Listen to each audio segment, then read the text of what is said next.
What happened when Navy SEALs used the Hush Puppy wasn't what the manuals promised. Official records called it a precision tool for sentry removal. But in the Mekong Delta, SEALs discovered something the Pentagon didn't expect. When they fired this suppressed 9mm pistol correctly, the mechanical slide noise was actually louder than the gunshot itself. So they ran it locked in single-shot mode, turning a semi-automatic into a one-chance weapon. Miss your target, and you'd be hand-cycling a pistol while an entire enemy camp woke up around you. Based on SEAL team memoirs, after-action reports, and weapons evaluations, this breakdown reveals what really happened when America's most elite warriors needed to kill in absolute silence. The gap between official military doctrine and jungle reality was measured in heartbeats and barking dogs. If you're a veteran, you understand that gap intimately. For everyone else, this is the unvarnished truth about weapons that decided missions with a whisper. If you value unvarnished military truth, subscribe. Check the description for full sourcing. What happened when Navy SEALs used the Hush Puppy wasn't what the manuals promised. Official records called it a precision tool for sentry removal. But in the Mekong Delta, SEALs discovered something the Pentagon didn't expect. When they fired this suppressed 9mm pistol correctly, the mechanical slide noise was actually louder than the gunshot itself. So they ran it locked in single-shot mode, turning a semi-automatic into a one-chance weapon. Miss your target, and you'd be hand-cycling a pistol while an entire enemy camp woke up around you. Based on SEAL team memoirs, after-action reports, and weapons evaluations, this breakdown reveals what really happened when America's most elite warriors needed to kill in absolute silence. The gap between official military doctrine and jungle reality was measured in heartbeats and barking dogs. If you're a veteran, you understand that gap intimately. For everyone else, this is the unvarnished truth about weapons that decided missions with a whisper. If you value unvarnished military truth, subscribe. Check the description for full sourcing. The Mk-22 Mod 0 entered service with an official designation that revealed nothing about its true purpose. Built on the Smith Wesson Model 39 frame, this 9mm pistol carried modifications that transformed a conventional sidearm into something entirely different. The threaded barrel accepted the Mk3 Mod 0 suppressor. High-profile sights allowed operators to aim over the bulky silencer. Most critically, a slide-lock device on the frame could prevent the action from cycling when engaged. Naval Ordnance presented it as a versatile weapon that could function as either a normal semi-automatic or, when stealth demanded, a manually operated single-shot pistol. The reality in Vietnam's river deltas told a different story.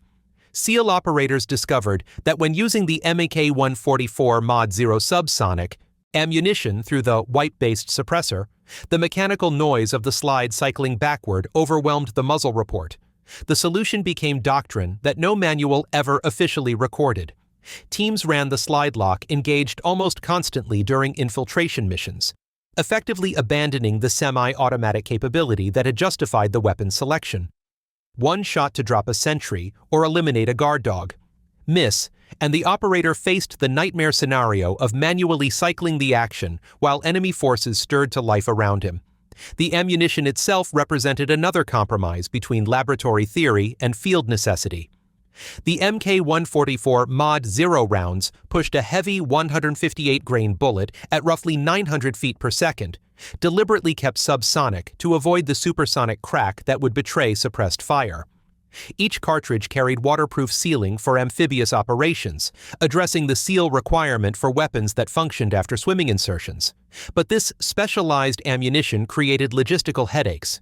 Teams had to segregate it from standard 9mm rounds to avoid accidentally loading supersonic ammunition that would negate the suppressor's effectiveness. The heavier bullet also impacted at different points than standard military 9mm, requiring separate zeroing procedures and range familiarization that ate into already limited training time. The Mk3 Mod 0 suppressor embodied the engineering compromises that defined Vietnam-era special operations equipment. Measuring approximately 5 7/10 inches overall, with a 3-inch wipe capsule section containing polyurethane discs, the suppressor delivered impressive sound reduction when fresh. Field reports indicated effective noise suppression lasted roughly 24 to 50 shots before the wipes degraded enough to require replacement. This maintenance cycle created constant anxiety among operators who never knew exactly when their next shot would be louder than expected. Replacing wipes required carrying spare components, tools, and the manual dexterity to perform precise mechanical work in muddy, dark conditions where any dropped part could compromise the entire mission. Before the Hush Puppy reached SEAL teams, operators had adapted World War II vintage equipment to Vietnam's unique requirements. The high-standard HDM represented the previous generation's solution to silent killing. This integrally suppressed .22 caliber pistol had served OSS operatives in occupied Europe and CIA assets in Korea. The HDM delivered exceptional accuracy and near-airgun quiet operation, but the rimfire cartridge's limited stopping power created its own tactical problems. A poorly placed .22 long rifle round might wound rather than instantly kill a guard dog or sentry, creating noise and movement that could alert nearby enemies. The pistol's weight of 47 ounces empty made it cumbersome for operators already carrying primary weapons, explosives, and communication equipment through jungle terrain or during swimming insertions. Simultaneously, some SEAL units received suppressed M3A1 submachine guns, the silenced version of the World War II grease gun. These weapons promised the volume of fire that single-shot suppressed pistols could not deliver, but their weight exceeded 11 pounds with suppressor and loaded 30-round magazine. Each additional loaded magazine added over 2 pounds to an operator's load. For teams conducting insertions that might require 2,000-meter swims followed by overland movement, this weight penalty proved prohibitive. The suppressed M3A1 delivered impressive firepower when needed, but most SEAL missions required precise, quiet elimination of specific threats rather than sustained automatic fire. The tactical environment that drove suppressed pistol development centered on an unexpected enemy: dogs. Viet Cong-controlled villages throughout the Mekong Delta maintained semi-feral dogs that served as inadvertent early warning systems. These animals, constantly roaming hamlet perimeters and sleeping near huts where cadres stored weapons or collected taxes, possessed hearing and scent detection capabilities that often exceeded human sentries. A barking dog at 2 a.m. could trigger a cascade of shouts, signal flares, and automatic weapons fire that would turn a precision snatch mission into a running firefight. SEAL after-action reports noted that guard dogs presented one of the most consistent threats to mission success during village infiltrations. The solution required weapons capable of instant, silent kills at very close range. SEALs typically engaged these animals from distances measured in yards or feet, placing suppressed pistol muzzles within arm's reach of their targets. Beyond 20 yards, factors including suppressor wear, ammunition variations, and the absolute requirement for first-shot success pushed operators to close distance rather than risk longer shots. The engagement profile that emerged from field experience looked nothing like conventional pistol doctrine. These were not defensive weapons or backup firearms, but specialized tools for problems that conventional military training never addressed. One SEAL operator, quoted in Kevin Dockery's historical research, summarized the Hush Puppy's primary mission with brutal clarity. "Very seldom did I use the Hush Puppy against a person. Dogs and ducks raising an alarm were a much more common target." This statement reveals the psychological reality that official records rarely captured. SEAL operators found themselves conducting systematic elimination of animals as a routine preliminary to human-focused missions. The technical success of suppressed pistol systems enabled tactical approaches that required men to kill living creatures at intimate range, often watching animals collapse mid-bark in village streets and rice paddies. The cumulative effect of these silent kills became embedded in SEAL legend through stories of systematic dog elimination throughout the Delta regions. Some accounts reference 89 dogs killed without alerting their human handlers, though specific documentation of this figure remains elusive in official records. What emerges clearly from multiple sources is that SEAL teams conducted hundreds of reconnaissance and direct action missions, during which suppressed pistols were employed far more frequently against animals than against human targets. The tactical effectiveness of this approach was undeniable, but the psychological cost remained largely unexamined in official evaluations. The engineering that made the Hush Puppy whisper quiet also made it a maintenance nightmare that followed SEAL teams through every muddy canal and jungle infiltration. The Mk3 Mod 0 suppressor's wipe-based design delivered exceptional sound reduction when fresh, but each bullet that passed through the polyurethane discs degraded performance in ways that laboratory testing had never fully captured. Field reports indicated noticeable sound increase after 24 rounds, with some operators reporting significant degradation by the 50th shot. This meant that the suppressor's effectiveness diminished precisely when teams might need it most, during extended operations or follow-up missions using the same equipment. Replacing the wipes required more than swapping a simple component. The process demanded disassembly of the suppressor's wipe capsule section, removal of damaged polyurethane discs, careful installation of fresh wipes in proper sequence, and reassembly under field conditions that rarely offered clean, well-lit work surfaces. SEAL operators found themselves performing precision mechanical work with muddy hands in darkness, often while maintaining noise discipline that prohibited normal tool use. Dropped components could compromise entire missions, creating anxiety that extended far beyond the weapon's immediate tactical employment. The spare wipes, tools, and replacement parts added weight and bulk to equipment loads already strained by primary weapons, explosives, communications gear, and survival equipment necessary for multi-day insertions. The specialized ammunition that enabled the Hush Puppy's silent operation created logistical complications that rippled through every level of SEAL operations. The MK144 Mod 0 subsonic rounds could not be mixed with standard military 9mm ammunition without destroying the weapon system's stealth capability. Teams had to maintain separate supply chains, storage procedures, and handling protocols for ammunition that looked nearly identical to standard issue rounds but performed completely differently. The heavier 158-grain bullets impacted several inches lower than standard 115-grain military ammunition at typical engagement distances, requiring separate zeroing procedures and training protocols that consumed time and resources. More critically, the subsonic ammunition's reduced velocity affected terminal ballistics in ways that became apparent only during actual engagements. The heavy, slow-moving bullets delivered adequate stopping power against the dogs and isolated sentries that comprised most targets, but their performance fell short of standard velocity rounds when penetration through clothing, equipment, or light cover became necessary. Operators had to train themselves to account for these ballistic limitations while maintaining the split-second decision-making that silent operations demanded. The psychological pressure of knowing that ammunition performance differed from familiar standards added another layer of stress to missions already conducted under extreme conditions. The waterproof sealing that protected the specialized ammunition during amphibious insertions created its own set of field problems. While the sealed cartridges survived swimming insertions and prolonged exposure to delta moisture, the sealing process occasionally affected powder burn rates in ways that changed muzzle velocities and point of impact. Some operators reported inconsistent accuracy with ammunition that had been stored in high humidity conditions for extended periods, forcing teams to test fire weapons immediately before critical missions to verify zero and function. This requirement conflicted with operational security protocols that minimized unnecessary weapons discharge in areas where enemy forces might detect muzzle flashes or suppressed gunfire. The slide lock device that transformed the Hush Puppy from semi-automatic to single-shot operation represented the most significant tactical compromise built into the weapon system.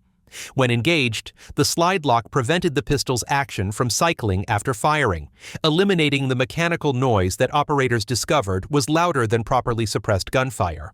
This feature enabled truly silent shots, but it also meant that follow-up shots required manual cycling of the action, a process that took several seconds and demanded fine motor control under stress.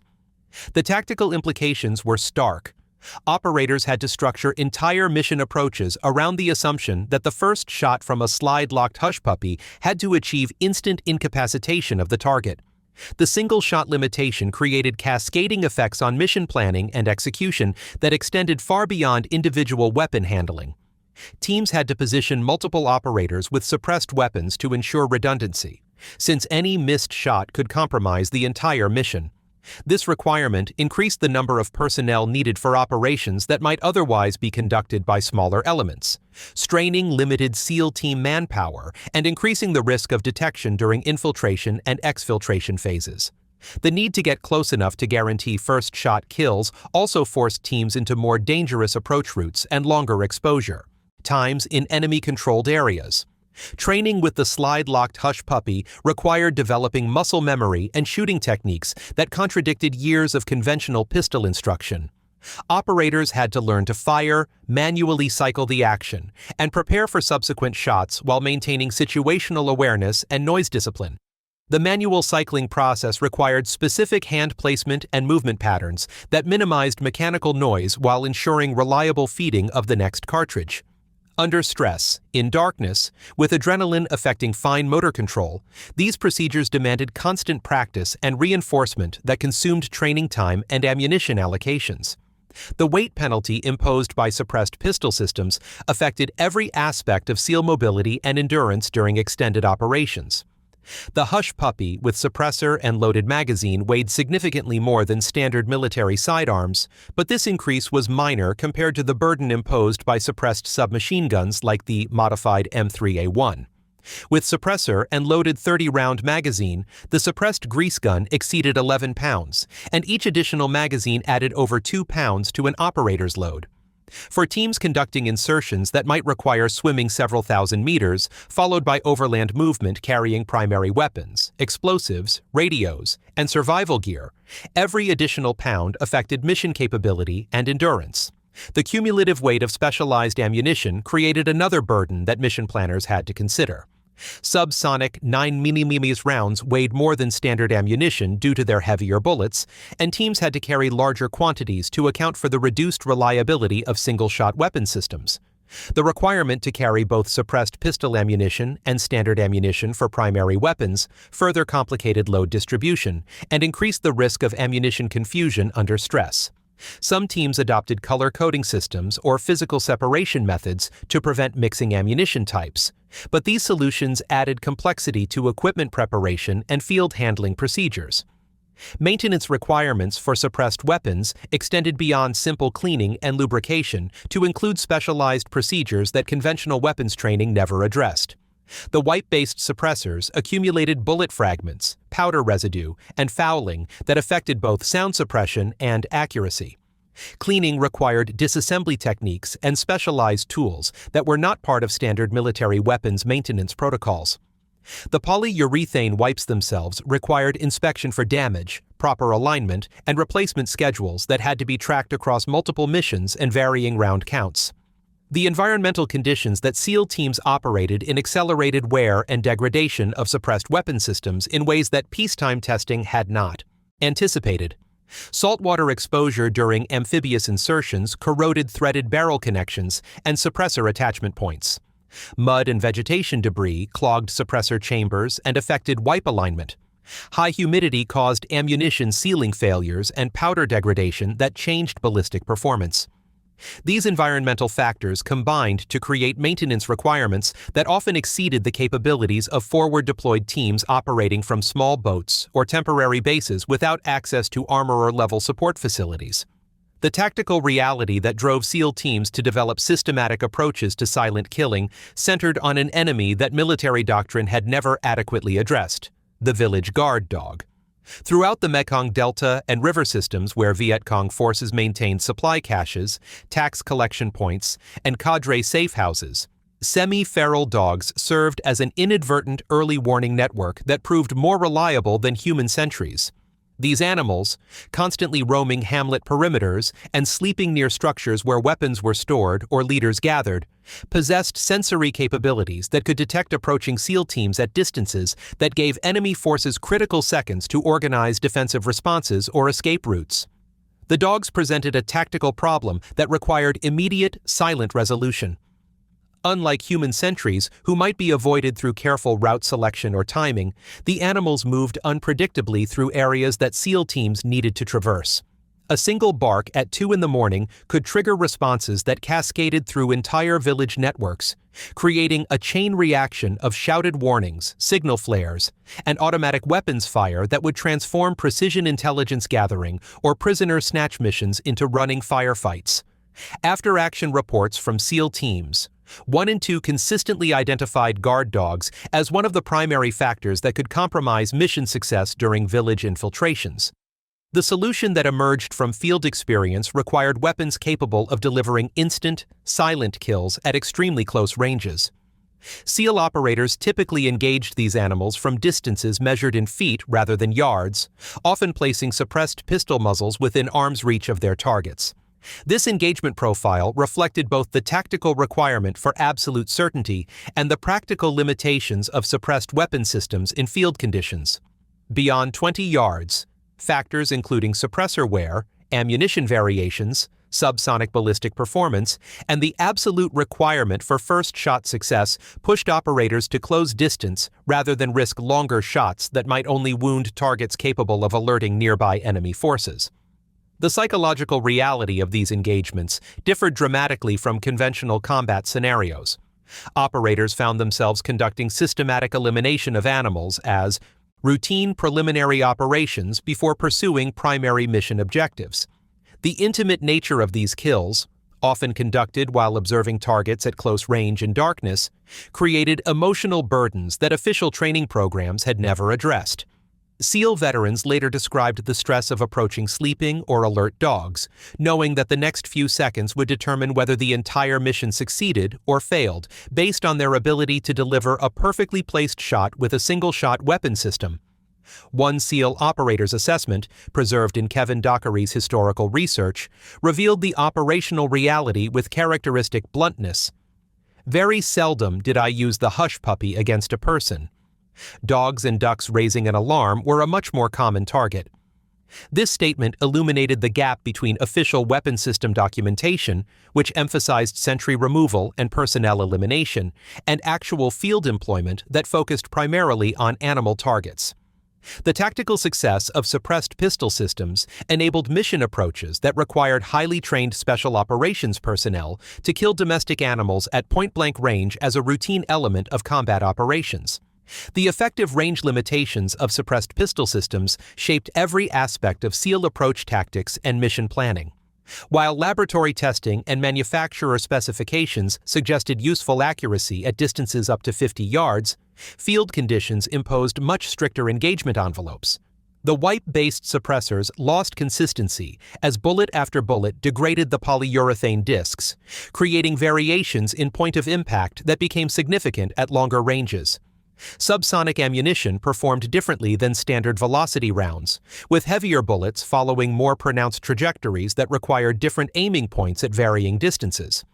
Most critically, the single-shot nature of slide-locked operation meant that operators had no opportunity for quick follow-up shots to correct for range estimation errors or target movement.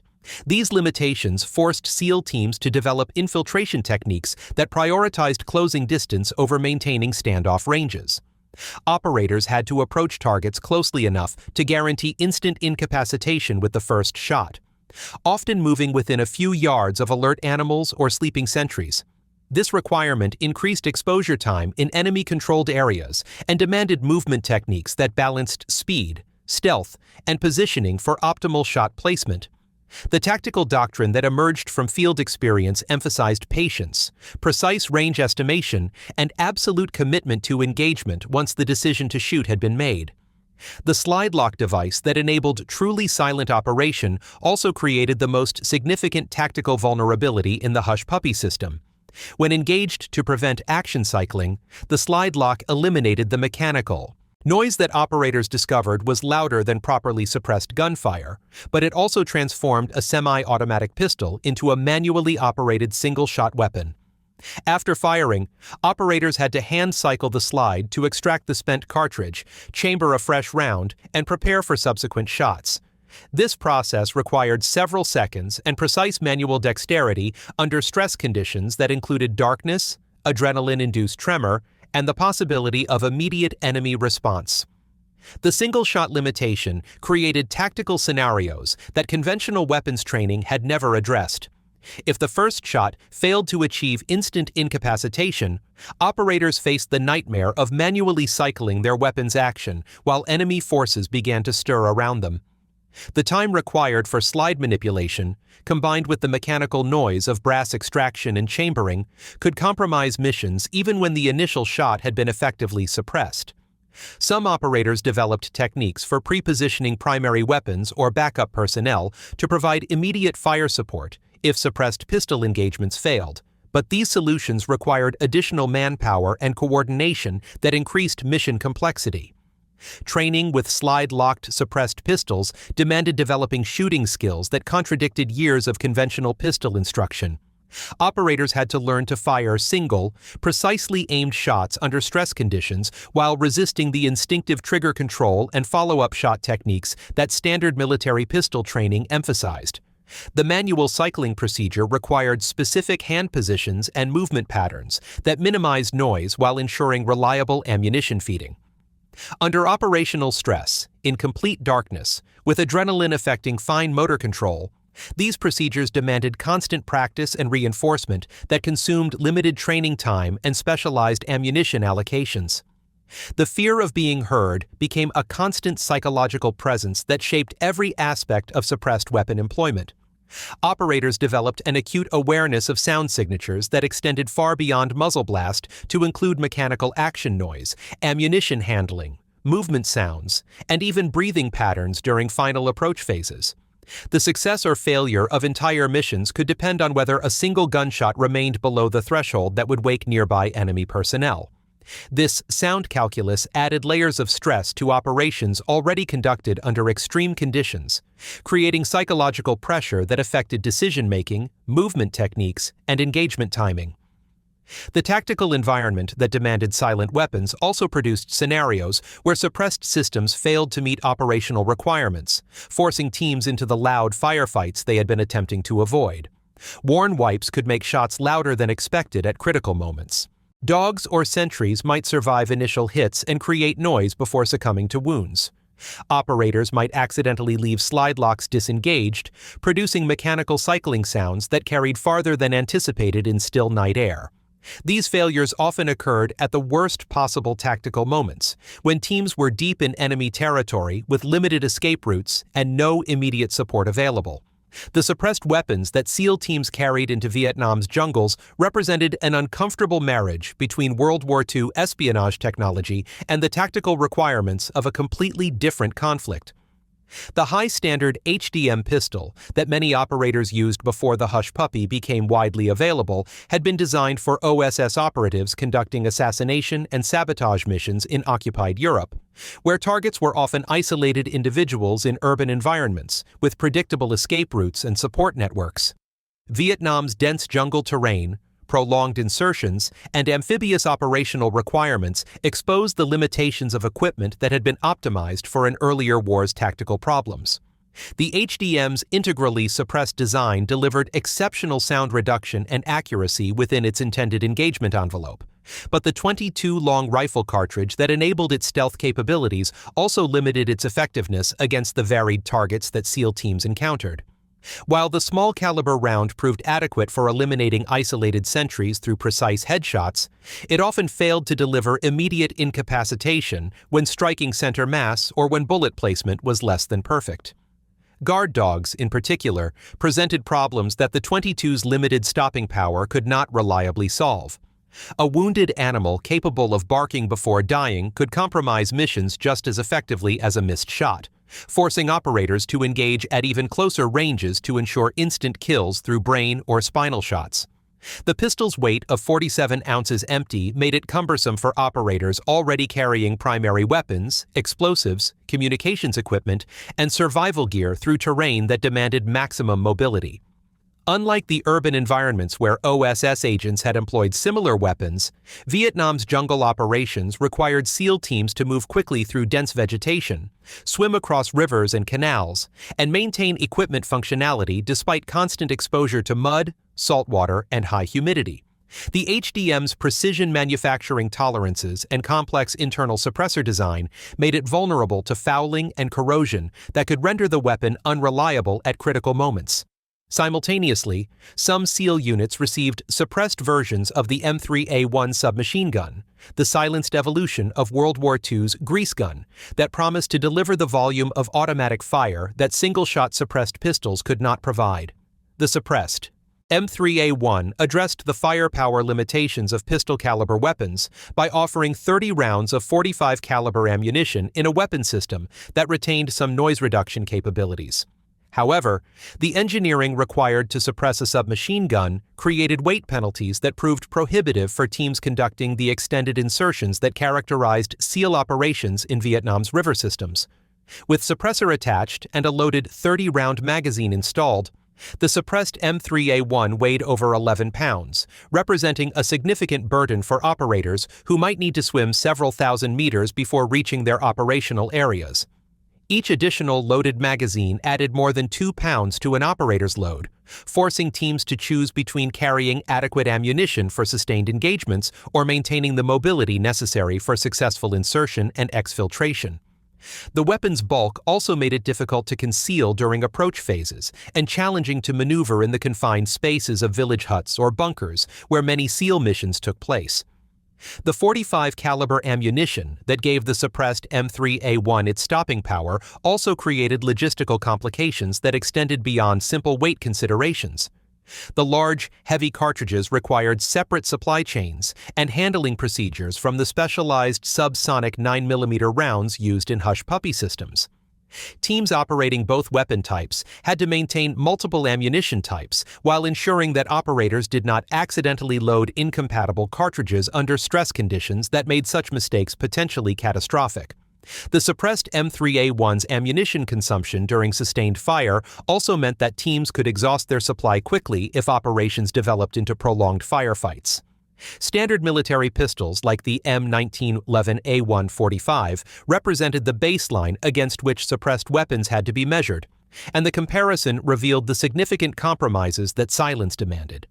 The unsuppressed .45 caliber military sidearm delivered reliable stopping power with ammunition that was widely available throughout the military supply system.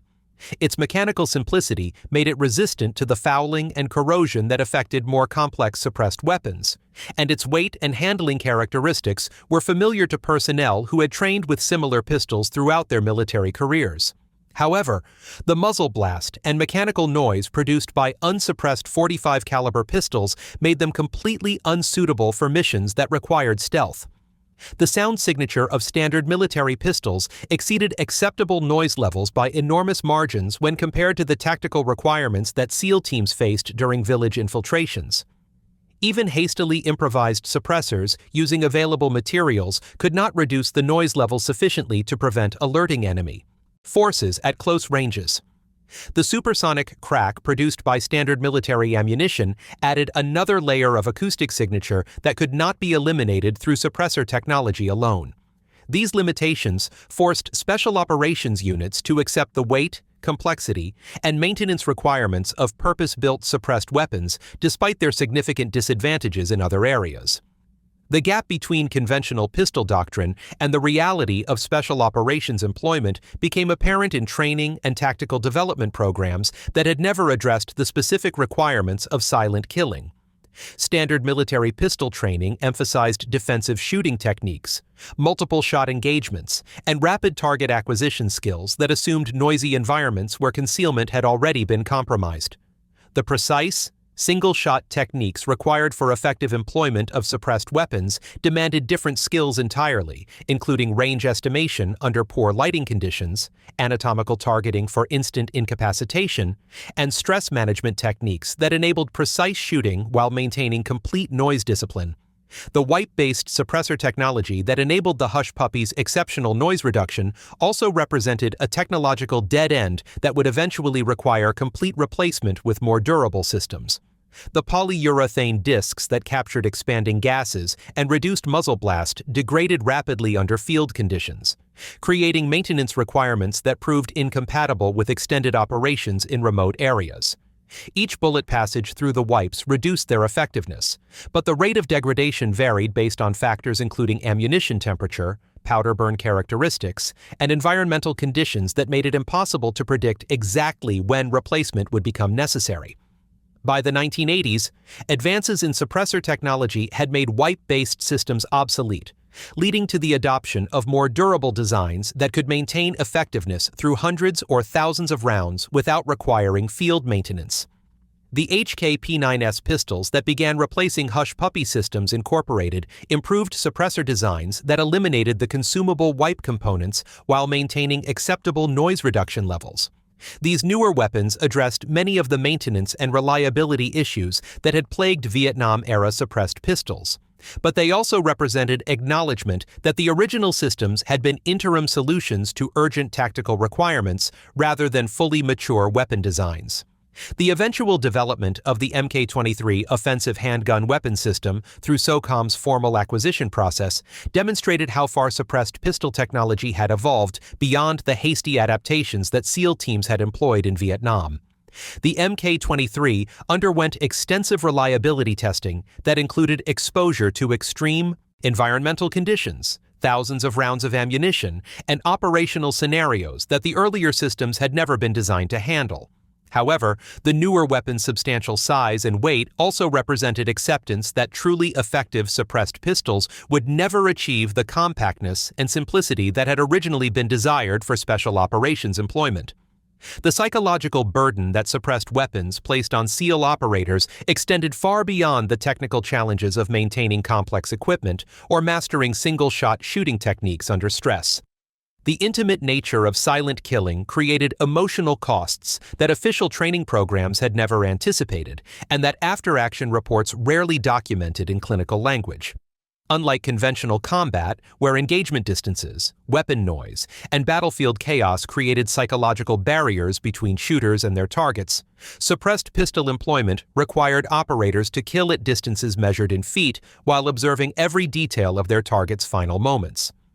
The reality of these engagements differed fundamentally from the sanitized terminology that appeared in official documentation. Phrases like neutralizing sentries and eliminating security assets described tactical outcomes without acknowledging the human cost of watching targets die at point-blank range, often while they remained unaware of the threat until the final instant. SEAL operators found themselves placing suppressed pistol muzzles within arm's reach of sleeping sentries or alert guard dogs, pulling triggers while observing faces or eyes in detail that conventional combat rarely provided. The silence that made these weapons tactically effective also eliminated the auditory barriers that helped distance shooters from the immediate consequences of their actions. The systematic elimination of animals as preliminary operations before pursuing human targets created psychological burdens that military training had never addressed. Guard dogs presented tactical threats that required immediate resolution, but killing domestic animals at close range demanded emotional compartmentalization that proved difficult for many operators to maintain over extended deployments. The dogs were not enemy combatants making conscious choices to threaten American forces, but rather animals following natural instincts that happened to conflict with mission requirements. Yet their elimination was often essential for mission success and the survival of SEAL team members who could not risk alerting enemy forces through barking. The cumulative effect of these silent kills accumulated across multiple missions and deployments in ways that became apparent only after operators returned from combat. Veterans later described the stress of approaching targets while calculating sound levels, estimating distances, and managing the physical symptoms of adrenaline that could affect the precise motor control required for accurate shooting with single-shot weapons. The knowledge that mission success and team survival depended on perfect execution of single suppressed pistol shots created psychological pressure that intensified the normal stress of combat operations. Kevin Dockery's research preserved one SEAL operator's frank assessment of hush puppy employment. "Very seldom did I use the hush puppy against a person. Dogs and ducks raising an alarm were a much more common target." This statement revealed not only the tactical reality of suppressed weapon usage, but also the psychological complexity of missions that required highly trained special operations personnel to kill animals as routine elements of combat operations. The fact that these engagements were more common than human targets did not diminish their emotional impact, particularly when conducted at intimate ranges that made every detail of the animal's deaths immediately visible to the shooters. The constant fear of being heard created a psychological state that extended far beyond the immediate moments of weapons employment. Operators developed acute sensitivity to sound signatures that encompassed not only gunfire, but also mechanical action noise, ammunition handling, movement sounds, and even breathing patterns during approach phases. This hyper-awareness of auditory signatures created mental stress that persisted throughout entire missions and influenced decision-making processes in ways that training programs had never anticipated. The knowledge that a single sound above ambient noise levels could trigger enemy responses that would endanger entire teams created anxiety that affected sleep, concentration, and tactical judgment. The single-shot nature of slide-locked suppressed pistols intensified psychological pressure by eliminating the margin for error that semi-automatic weapons traditionally provided. Operators knew that missing the first shot would require several seconds of manual action cycling while enemy forces potentially awakened around them.